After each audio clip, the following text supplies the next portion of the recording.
ഖുർആൻ പറഞ്ഞ ചരിത്ര സംഭവങ്ങൾ നിങ്ങൾ നോക്കൂ.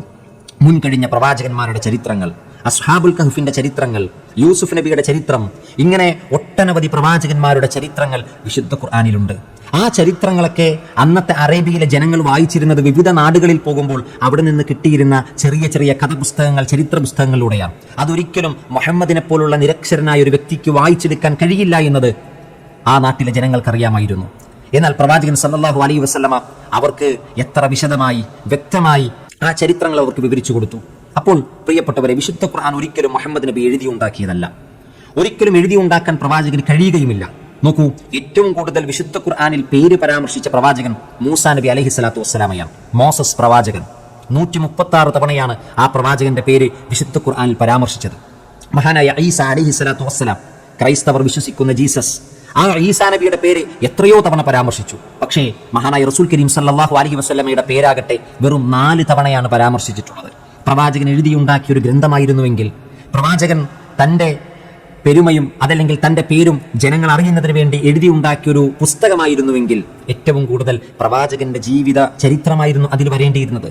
പ്രവാചകന്റെ മഹിമയും മഹത്വവുമായിരുന്നു അവിടെ വിശദീകരിക്കേണ്ടിയിരുന്നത്. പ്രവാചകന്റെ പേരായിരുന്നു ആവർത്തിച്ചാവർത്തിച്ച് വിശുദ്ധ ഖുർആനിൽ ഉണ്ടാകേണ്ടിയിരുന്നത്. എന്നാൽ കേവലം 4 തവണ മാത്രമാണ് പ്രവാചകൻ സല്ലല്ലാഹു അലൈഹി വസല്ലമയുടെ പേര് വിശുദ്ധ ഖുർആനിൽ പരാമർശിച്ചിട്ടുള്ളത് എന്നത് ഏറെ ശ്രദ്ധേയമാണ്. പ്രിയപ്പെട്ടവരെ, വിശുദ്ധ ഖുർആൻ ശരിയെന്ന് പറഞ്ഞത് പിന്നീട് ഒരിക്കലും തെറ്റായിട്ടില്ല. ഖുർആൻ തെറ്റെന്ന് പറഞ്ഞത് ഒരിക്കലും ശരിയായിട്ടില്ല.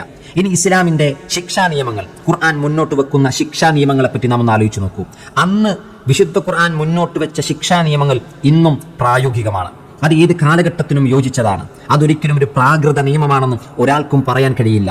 1400 വർഷങ്ങൾക്ക് മുമ്പ് വിശുദ്ധ ഖുർആൻ ലോകത്തിന്റെ മുന്നിൽ പ്രായോഗികമായി അവതരിപ്പിച്ച ശിക്ഷാ നിയമങ്ങൾ ഇന്നും പ്രായോഗികമായി തുടരുന്നു എന്നത് വിശുദ്ധ ഖുർആൻ ഒരു അത്ഭുത ഗ്രന്ഥമാണ്. വിശുദ്ധ ഖുർആൻ ഒരു അമാനുഷിക ഗ്രന്ഥമാണ്. അത് തീർച്ചയായും ദൈവികമാണ് എന്നതിന്റെ തെളിവാണ്. അതുകൊണ്ടാണ് അള്ളാഹുവിന്റെ ചോദ്യം, അഫലാ യതദബ്ബറൂനൽ ഖുർആൻ, നിങ്ങൾ ഖുർആനിനെ പറ്റി ചിന്തിക്കുന്നില്ലേ?